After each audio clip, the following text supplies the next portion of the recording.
my name's Christopher Delvan Gwamna Ajiat. I'm from Kagoro, the capital of Africa. Everybody knows that, except those who didn't go to school. I was born in Zonkwa, and that's where I got a wife from.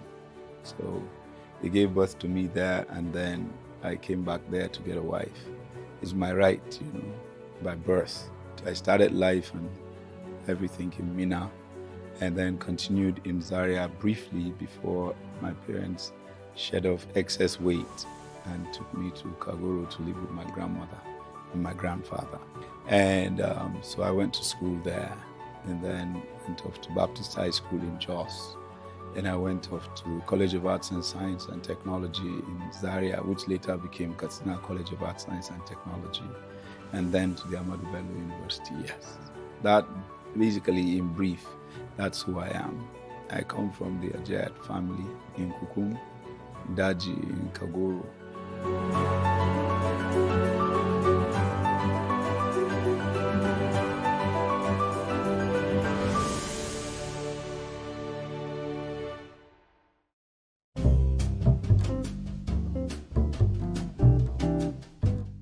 I remember growing up, and in the 60s, almost every major town in the north or wherever I lived, they had common taps. But then what I remember most is just running to the tap, opening the tap, and drinking pure, clean, cold water. Yeah, so those are the things I remember. Then, of course, I remember the trains. The trains were just a fantastic part of life, And it was exciting because the trains will arrive Mina at 12 midnight. And, to be awake at that hour was exciting for a little child.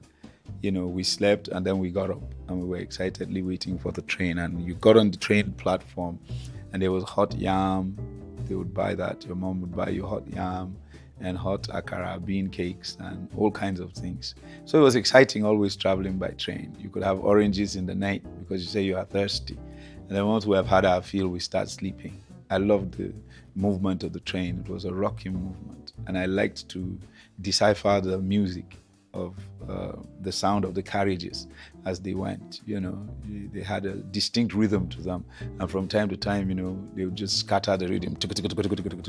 And then it would start again. Tikaka, tikaka, tikaka. It was just exciting. And then from time to time, you'll hear the hoot of the horn, and especially when we're approaching a crossing point between rail and road. Yes, so fantastic memories. My grandpa on the paternal side was an amazing man. He was just if you were to describe his life, he was a prayer. He prayed every day, and he called all his children in prayer. Then he would call his grandchildren by name. It was a normal thing for you to have your baby. You had to call my granddad. You had to send the message home and say, we have got a baby girl, and we have named her Regina. And then he will now call the children's names by order of birth, and then add Regina at the end. And he memorized them. He couldn't read or write, but he owned a Bible in Hausa and a hymn book in Hausa. Same for my maternal grandma. And they memorized scriptures, whole portions of scriptures. Everything you taught, my grandfather memorized it. Whole portions of Isaiah. It was from him I heard quotations from the prophets, and he would corroborate them with visions he himself had had. Then I oscillated between him and my maternal grandma. And I lived with my maternal grandma, and she had a little pot, earthen pot. She had a restaurant in the village, and then she also sold food stuff, and she used to buy and resell. She was that kind of a trader. But my grandma had a little pot, and it's an earthen pot, and it was open. And she taught me from the very beginning that this is where we put our tithe. And I asked her, what's our tithe? She said, it's God's portion from whatever we had. So I never put my tithe there. Everything I put there, I took it back and spent it. But at least symbolically, if someone dashed me a penny, my mom would tell me to break it, and then I should put a farthing in there. And she would always come back and put her 3 pence, 1 penny, and her farthings, whatever. She made sure she never defrauded God. Now, I dare say that God really got what was left, because I used to visit the pot and finish the money. And she never beat me for stealing the tithe. She beat me for stealing other things.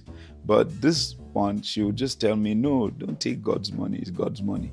I didn't know how serious that was until later in life. I'd become a pastor and I went to Kano to preach.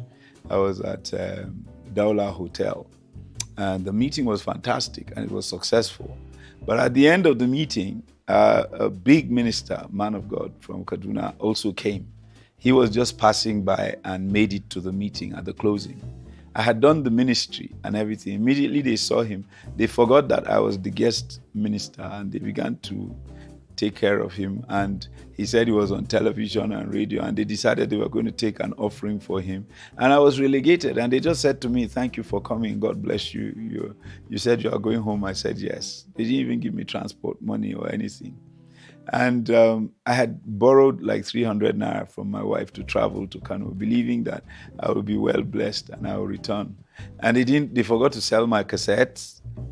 And I didn't have a dime left. So I crossed the road and I stood backing the railway tracks, and tears came out of my eyes. And I told God, I'm never going to do this ministry. I won't follow you anywhere. This is how Christians do. If you don't charge them money, they forget to bless you. But as I was there, tears were in my eyes, because it was like 6 p.m. and I was thinking, where am I going to sleep in Kano, and how am I going to get home? And I had my bag full of cassettes in my arms. So that day, whilst I was standing there, the Lord said to me, why are you crying? I said, well, they didn't give me an offering. And I came by faith, and it's not working. This faith thing is not working. How am I going to get home? Whose house would I go to now? Even if I sleep there, would I then have to ask them for transport home? Who sent me? And the Lord said to me, why you are upset because they didn't pay you for your services? I said, yes. And he said to me, but you have already been paid. You ate your salary long before now. And I said, when? And he reminded me, you used to steal my tithe. So I had a good laugh that day, because it was hilarious. He was saying that his tithe was his money. Your grandma kept telling you, don't touch God's money. Don't touch God's money. Now you are hooked. You have to preach this gospel till the end of time.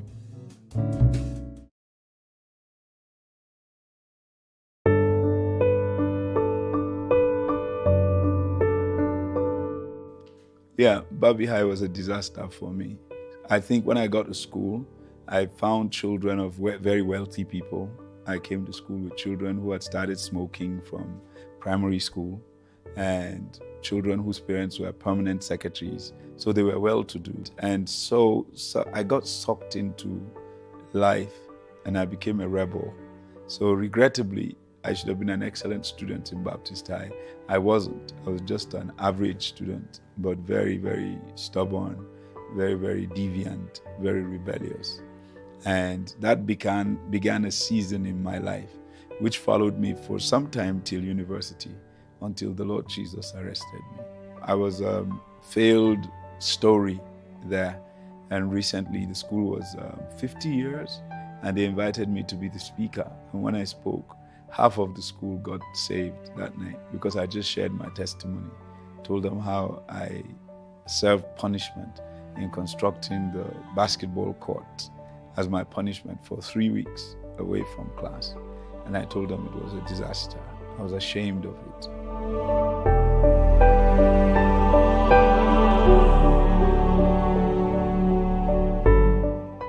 I think my rough life began at the College of Arts, Science and Technology. By then I didn't really care. I was very intelligent, so I took it for granted. It was the gift of God. And I didn't develop it. I was a wastrel, actually. I just wasted every opportunity I had. And so when I got to the university, I got sucked into everything. If people were smoking weed, I smoked it. If people were drinking fire, I drank it. I just wanted to be high, and I didn't know what I was looking for. I had lost it completely. This was a train that was derailed. And I lived like that for many years. I heard the gospel in the College of Arts and Science. There was a blind professor, Professor Ghani, Bitrus Ghani, used to be on air, but his wife was one of my friend's eldest sisters. And when she comes and we avoid her in school, she stand and preach to anybody who wanted to hear. And one day she cornered me and said, "Where is your friend?" And I said, I lied. I said, "I think he's somewhere in school or something." And she stood there and spoke to me the gospel of Jesus. And she said to me, "I'm speaking to you because nobody knows the hour." And not too long after she died. But what she shared stuck with me, because she spoke word of knowledge, word of wisdoms concerning me. She told me, "I know what kind of home you come from." And she didn't know my name. And she began to talk about the proper upbringing I'd gotten from God. And it struck me that this person is mentioning specific things about me without knowing me. The next time I heard the gospel again was on the main campus, yes, at the university. People preached to me, but one gentleman didn't bother preaching. He came and spoke to me straight. He was my classmate. And later on, I would meet him in West Africa, in one of the countries, in Ghana. And I said to him, "Guess what? I'm born again." And he said, "It's not news." I said, "What do you mean? That's all you guys wanted." And he said to me, "We were praying for you in 1979. And the Lord said to us that he had answered our prayer concerning you. So we picked up another subject to pray for." That was my first entrance or education in prayer. I didn't know you can pray and know God has answered and then move on to other things to pray for. And it was amazing the level of sophistry or sophistication that the church had then, the fellowship. And of course, when I would give my life to Christ, it was in my NYSC, when I went to check out a girl, I wanted to go out with. And she was not hostile to me. Normally, Christian girls will tell you, "Don't come near me, you are a smoker, you are this." She didn't say any such thing. She just sat me down and said to me, then students who read French would go to France for a year internship, or go to a West African country or whatever. Wherever you chose to go, you had to go and live there and learn to speak the language there and then come back and do your final year. And she said to me, before I left for France, I was like you. And she said to me, "I know what you mean when you say you want to marry me, because I know your type. What you just want to do is to have sex with me." And I said, "No, don't put it that way now. It's too raw and brazen. I mean, I like you. I love you. I mean, I want you to be my wife." And she looked at me and said, Chris. She said, "I was like you until the Lord helped me to taste the power to live above sin." She said, "I didn't know anybody could have power to live above sin." And that's the first time I've ever heard that. Most people just addressed the vices that I was in. Like drinking, like smoking, like taking drugs, like following people, like partying, like that, keeping late nights, and like fighting, This was the first time I ever heard anybody say the word power to live above sin. And boy, I froze, goosebumps, everything. And here was I with this girl in her room, and we were alone. And normally, you just think of all kinds of things to do, including rape. And the girl paralyzed me. And I felt like I was in a room with Goliath, and I needed to get out of there. And she asked me finally, "Do you want to go now?" I said, yes. "How did you know I need to go?" I couldn't even get up and open the door.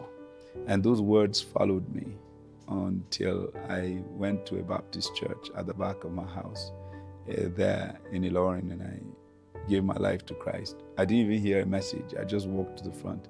I was prayed for. Well, that began a chain and a series of events in my life until I got saved. So that's my story, and I'm ashamed of it because I could have done more.